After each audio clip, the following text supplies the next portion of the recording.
All right, so this is me wrapping up Revelation 16 study. If you had missed this, I did a video recently.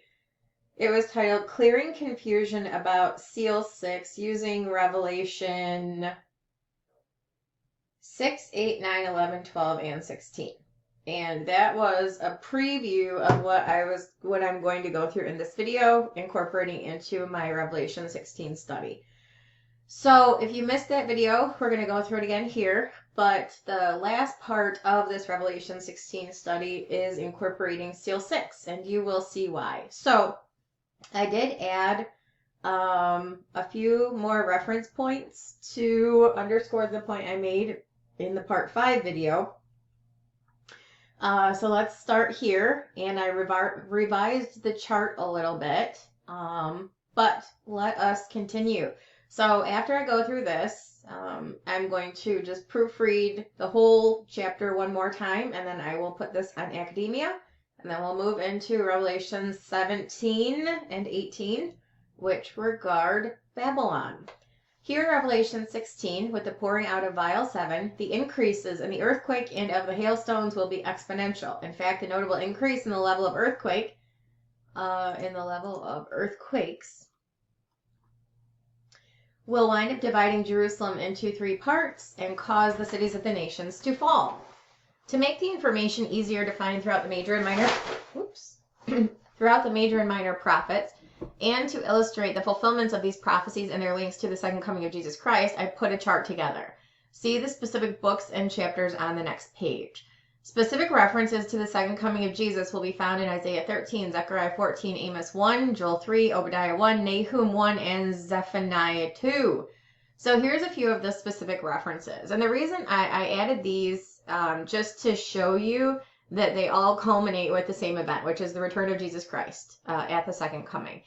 And I only pulled out 4 of the ones that are mentioned here, because there are a lot of them, and it's basically just a pick your poison type thing.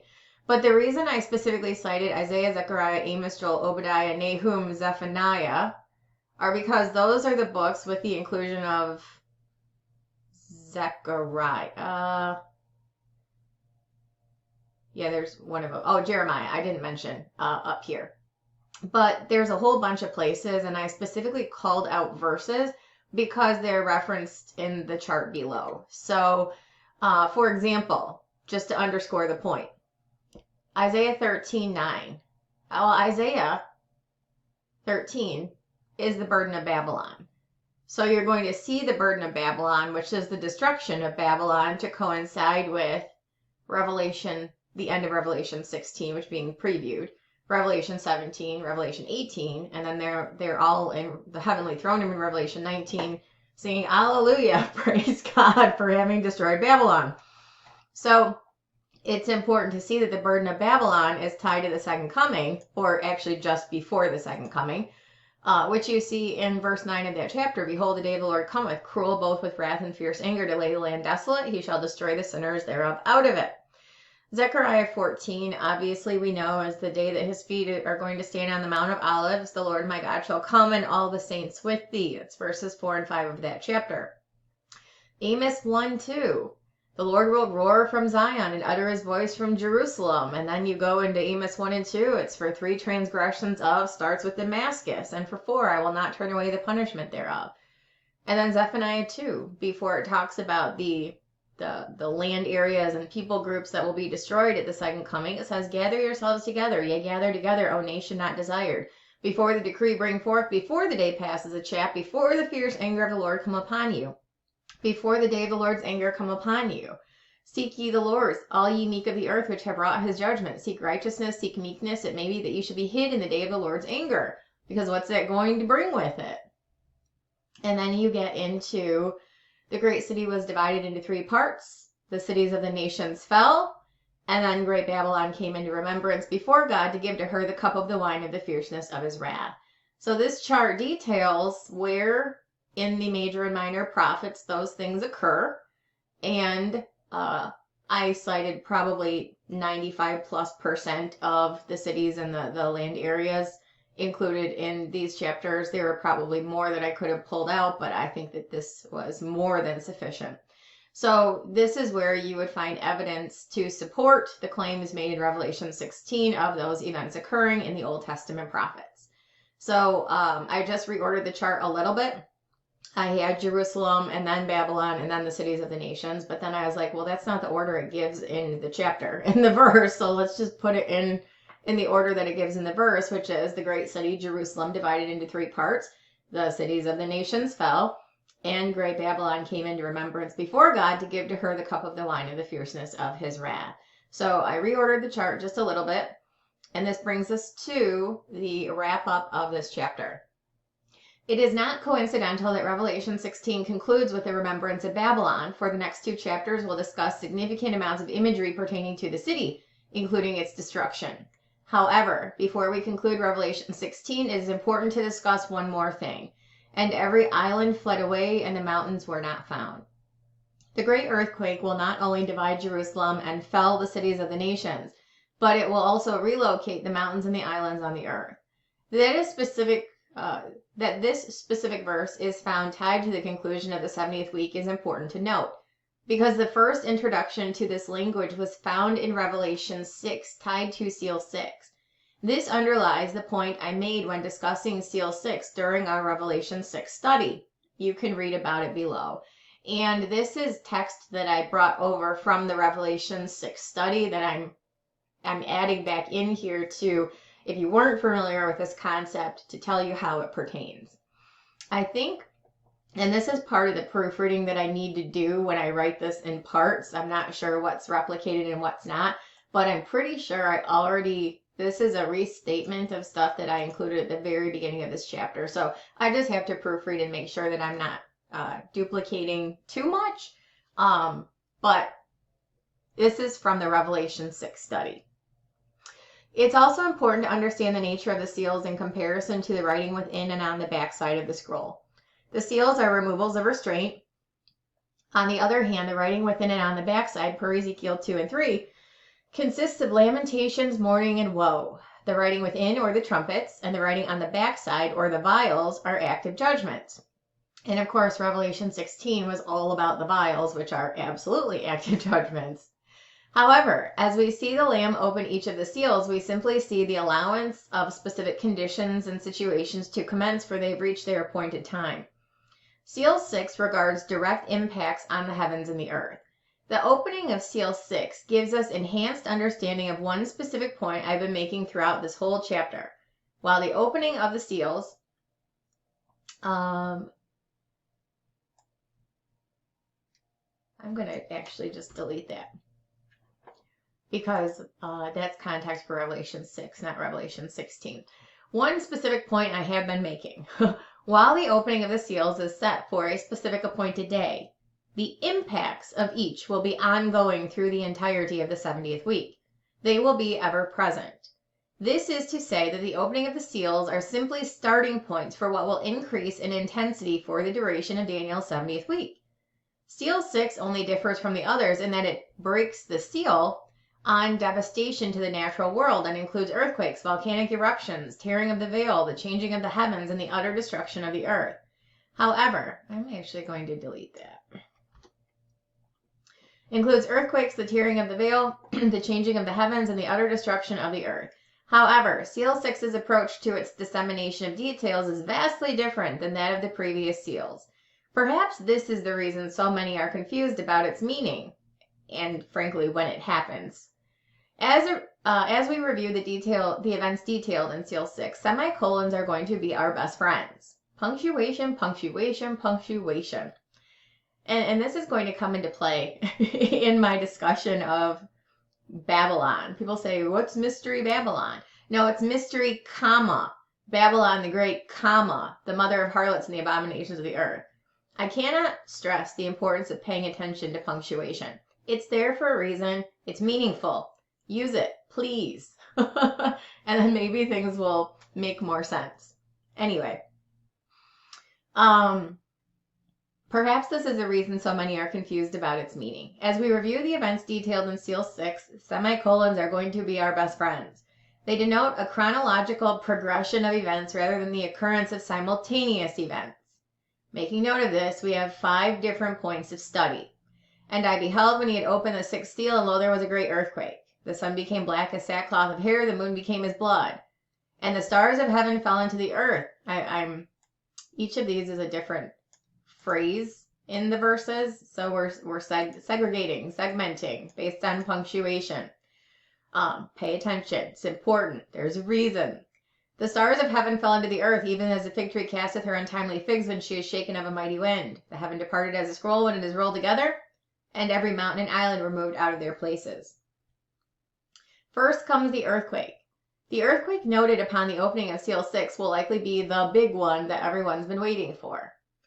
Fault lines around the earth will be disrupted in magnificent fashion. Even so, this will not be an isolated event. Earthquakes are noted to increase in frequency and intensity throughout the pages of Revelation.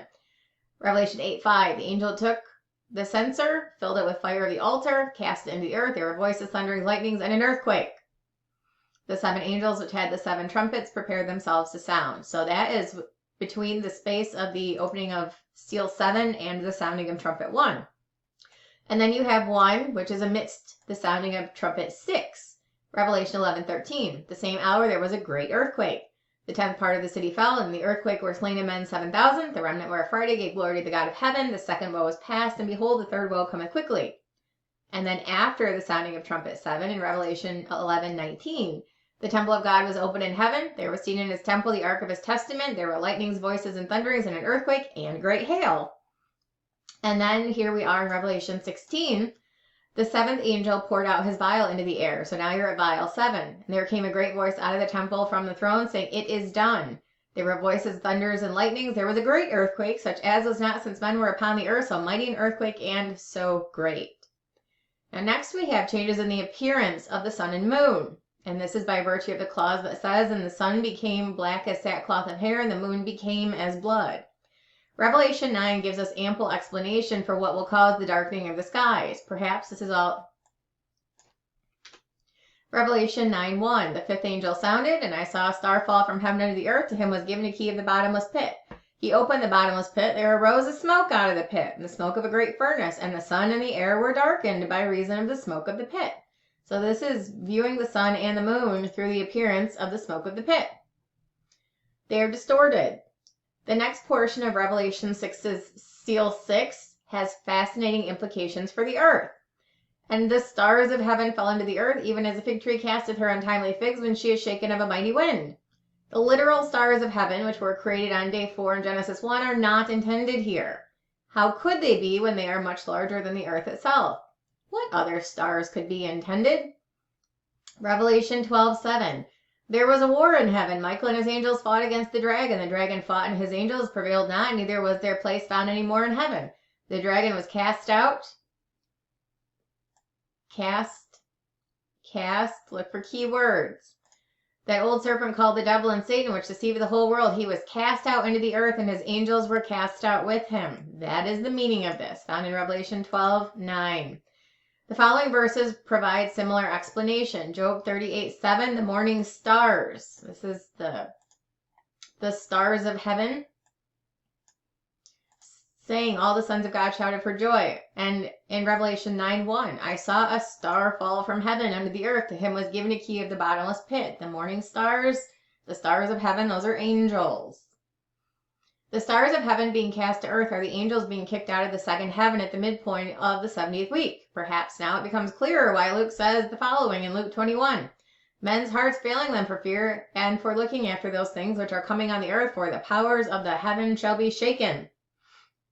Lest anyone be concerned about this interpretation of Revelation 6's stars falling from heaven being way off base, let us consider the words of Isaiah, for he explains this section of Revelation 6's Seal 6 perfectly.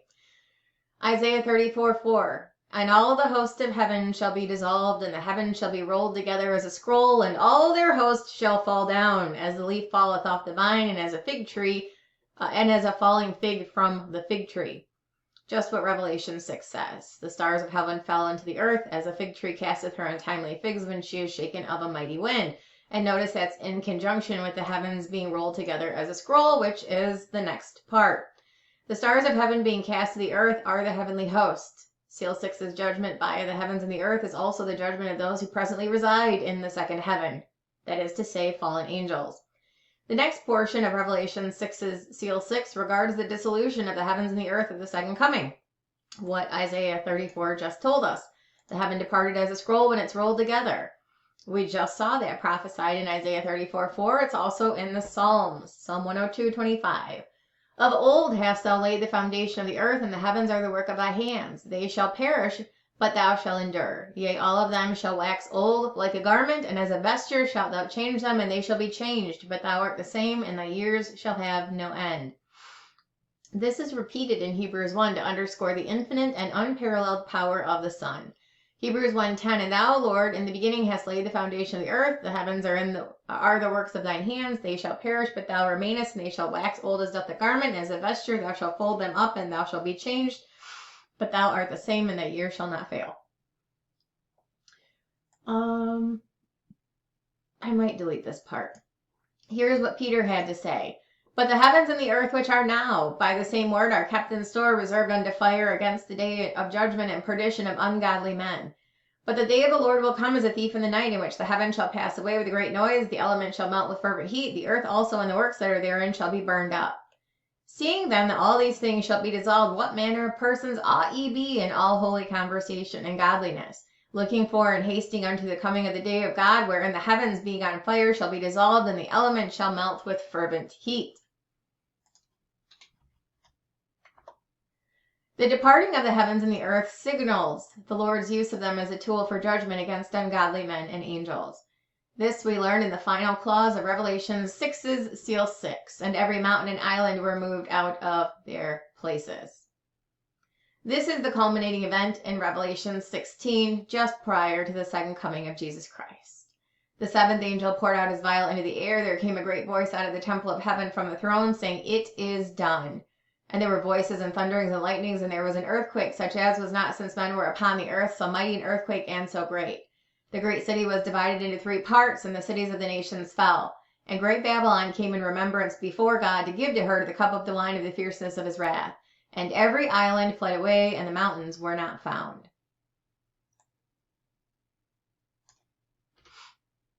Isaiah agrees with this. Isaiah 24:19. The earth is utterly broken down, the earth is clean dissolved, the earth is moved exceedingly. The earth shall reel to and fro like a drunkard, and shall be removed like a cottage, and the transgression thereof shall be heavy upon it, and it shall fall and not rise again. And it shall come to pass that in that day that the Lord shall punish the host of the high ones that are on high, and the kings of the earth upon the earth. From this, we can very much see that Revelation seals are not punctiliar. It means they're not point in time. They are opened, they have an appointed day upon which they're open, but their effects will be ongoing throughout the whole of Daniel's 70th week.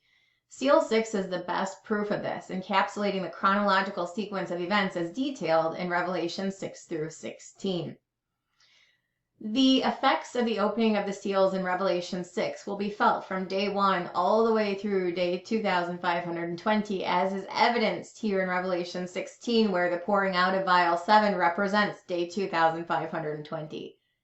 It is almost time for Jesus to return. However, before we study the physical return of Jesus to earth in Revelation 19, we must first learn about Revelation's imagery as it pertains to Babylon the Great, the mother of harlots and the abominations of the earth. And so this concludes Revelation 16. Like I said, I have to just proofread the whole chapter, make sure that I don't have too much duplication, replication, make sure I've said everything I need to say. And then once I have done that, I will post it later today on Academia for you all. So if you have any questions or comments, as always, let me know. But this is Revelation 16 concluded. I'll see you guys later.